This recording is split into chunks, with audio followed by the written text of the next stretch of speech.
আপনি যদি জাপানিজদের English word উচ্চারণ শুনেন তাহলে একদমই হতবাক হয়ে যাবেন। কেন বলছি জানেন তো? জাপানিজরা পুরা ইংলিশটাই যেন নিজেদের মতন করেই উচ্চারণ করে। তাদের কিছু ইংলিশ ওয়ার্ডের উচ্চারণ এতটাই কিউট আবার কখনো অনেক অদ্ভুত। তো আপনি ভাবতেই পারেন আমি তো জাপানিজ জানি না, ইংলিশে কনভারসেশন করব। No chance. আপনাকে তাদের ইংলিশটাই জানতে হবে। আপনার ইংলিশের কোনো ভ্যালুই নেই জাপানে। তো আজকে আপনাদের সাথে এমন কিছু জাপানিজ ইংলিশ ওয়ার্ডের উচ্চারণই বলবো।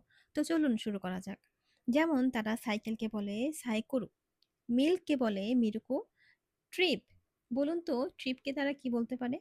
ট্রিপকে তার জাপানিজরা বলে তুরিপ্পো। একবার চিন্তা করে দেখেন তো, কোথায় তুরিপ্পো আর কোথায় ট্রিপ? আবার আইসক্রিমকে তারা বলে আইসুকুরিমো, শার্ট এটাকে তারা বলে সাতসো। আর স্যান্ডেল, স্যান্ডেলকে কি বলে জানেন তো? স্যান্ডেলকে বলে সান্দারু। সান্দারু কোথায় আর স্যান্ডেল কোথায়? তাহলে আপনার ইংলিশের কি ভ্যালু থাকলো এখানে? No value.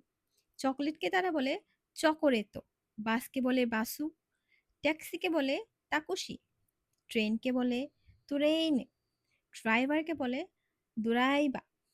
এখন ধরেন আপনি জাপানে আছেন এবং কোনো জাপানিজকে আপনি জিজ্ঞেস করতে চাচ্ছেন, আপনি টয়লেট কোথায়? Where is toilet? কিন্তু আপনার কথা কিন্তু তারা একদমই বুঝবে না। এখানেও আপনাকে জাপানিজটাই জানতে হবে। জাপানিজ না জানেন, জাপানিজ ইংলিশটাই কিন্তু জানতে হবে। সেটা কি জানেন? টয়রে। টয়লেটকে তারা বলে তয়রে। তাহলে আপনাকে কিভাবে বলতে হবে? "টয়রে ওয়া দোকো দেসু কা?" বুঝতে পেরেছেন তো?